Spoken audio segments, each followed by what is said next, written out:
semuanya, perkenalkan nama saya Nadia Duyufani Putri Jasuli dari kelas 12F SMA Negeri 3 Malinau. Di video kali ini saya akan melakukan praktikum kerja enzim pada apel. Sebelum lanjut ke praktikumnya, kita perlu tahu nih, apa itu enzim?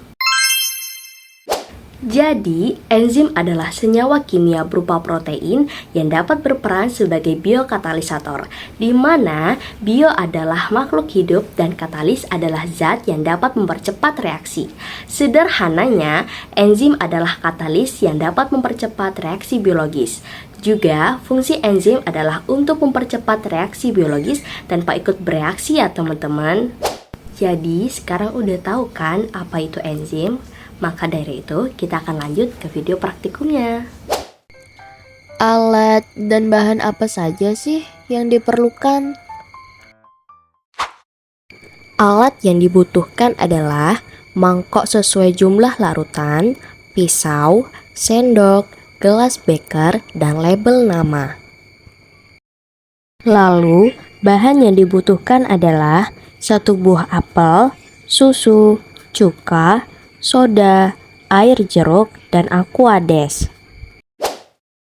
Langkah pertama, tuangkan susu pada gelas beker untuk diukur sebanyak 100 ml. Lalu, jika sudah diukur, tuangkan susu tersebut ke dalam wadah mangkok yang sudah diberi label sesuai dengan nama cairannya. Sama seperti sebelumnya, tuangkan air jeruk ke dalam gelas beker untuk diukur sebanyak 100 ml. Lalu, jika sudah diukur, tuangkan air jeruk tersebut ke dalam wadah mangkok yang sudah diberi label sesuai dengan nama cairannya.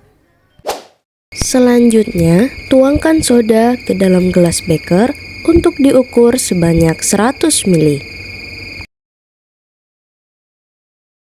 Jika sudah diukur, tuangkan soda tersebut ke dalam wadah mangkok yang sudah diberi label sesuai dengan nama cairannya. Selanjutnya, tuangkan cuka pada gelas beker untuk diukur sebanyak 100 ml. Jika sudah diukur, tuangkan cuka tersebut ke dalam wadah mangkok yang sudah diberi label sesuai dengan nama cairannya. Dan yang terakhir, tuangkan aquades pada gelas beker untuk diukur sebanyak 100 ml. Lalu, jika sudah diukur, tuangkan aquades tersebut ke dalam wadah mangkok yang sudah diberi label sesuai dengan nama cairannya. Langkah kedua, jika cairan semuanya sudah berada di mangkok, hal yang kita lakukan selanjutnya adalah mengiris apel dengan ukuran yang sama. Buatlah menjadi 5 irisan apel dengan ukuran sedang. Langkah ketiga, jika apel sudah dipotong, masukkan 1 potongan apel ke setiap mangkok yang berisi larutan yang berbeda dengan cara berbarengan dan lalu beri timer selama 10 menit. Namun, di sini saya menggunakan waktu selama 20 menit karena ingin mendapatkan hasil yang maksimal. Pastikan 5 potongan apel benar-benar terendam. Langkah keempat, jika waktu timer telah habis, tiriskan potongan apel dari setiap larutan tersebut dan buang semua larutan yang telah dipakai tadi.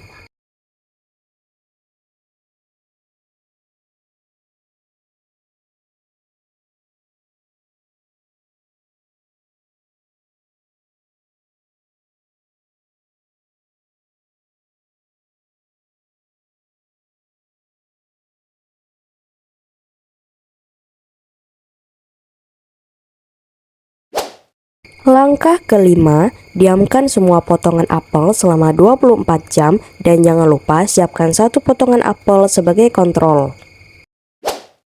Langkah keenam, setelah melewati 24 jam, langkah kita selanjutnya adalah mengamati perubahan pada setiap potongan apel. Tahap pengamatan. Pada potongan apel yang terendam larutan susu, ia tidak banyak mengalami perubahan. Hanya saja teksturnya sedikit empuk dan masih tidak elastis jika dipatahkan. Namun pada warna kulit apel dan warna daging apel tidak mengalami perubahan.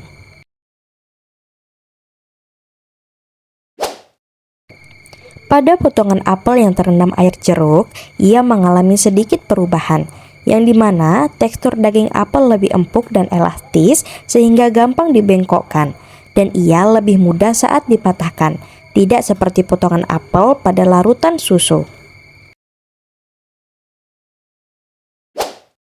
Pada potongan apel yang terendam larutan cuka, ia mengalami perubahan yang cukup nampak, yang dimana kulit apel mengalami perubahan warna menjadi kecoklatan dan tekstur daging apel lebih sangat lunak. Juga, potongan apel tersebut jadi sangat mudah dipatahkan. Pada potongan apel yang terendam larutan aquades, ia cukup mengalami perubahan, yang dimana potongan apel tersebut menampakkan sedikit bercak-bercak kecoklatan pada daging apel. Untuk tekstur potongan apel pada saat dipatahkan juga cukup lunak dan terkesan kering. Untuk warna kulit apel tidak mengalami perubahan. Pada potongan apel yang terendam larutan soda, ia tidak mengalami banyak perubahan, hanya berubah pada warna daging apel yang sedikit berwarna kecoklatan yang merata, juga tekstur yang sedikit empuk. Untuk warna kulit apel tidak berubah dan saat dipatahkan tidak terlalu lunak. Potongan bagian tengah apel yang sebagai kontrol juga mengalami perubahan, yang dimana tekstur daging apel menjadi lunak dan mudah saat dipatahkan, juga mengalami perubahan warna pada daging apel, yang dimana terdapat bercak kecoklatan. Namun bentuk dari biji tidak berubah. Dan juga potongan bagian daging apel yang sebagai kontrol juga mengalami perubahan, yang dimana pada daging apel timbul bercak kehitaman, namun pada saat dipatahkan bagian dalam apel masih seperti semula. Mungkin tergantung pada ketebalan potongan apel. Jadi, pada praktikum ini kita mengamati perubahan warna apel akibat aktivitas enzim polifenol oksidasi ketika apel terpapar udara. Enzim ini memicu reaksi oksidasi yang menyebabkan perubahan warna menjadi coklat. Pengamatan itu juga menunjukkan bahwa berbagai perlakuan seperti penggunaan air yang bersifat asam, misalnya air jeruk, yang dapat menghambat proses oksidasi tersebut. Hal ini menunjukkan bahwa faktor eksternal seperti pH dan ketersediaan oksigen berperan penting dalam mengontrol aktivitas enzim pada apel.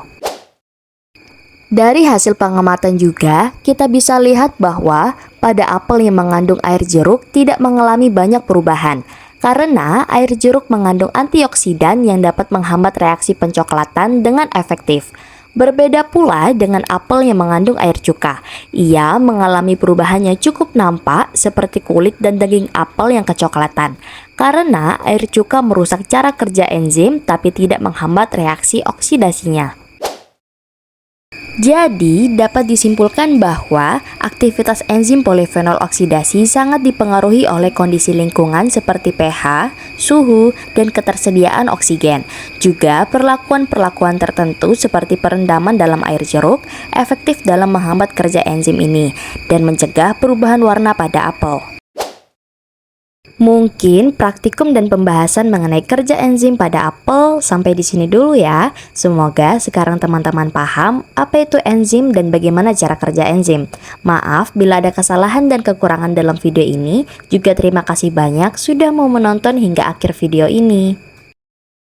Nadia pamit undur diri, sampai jumpa.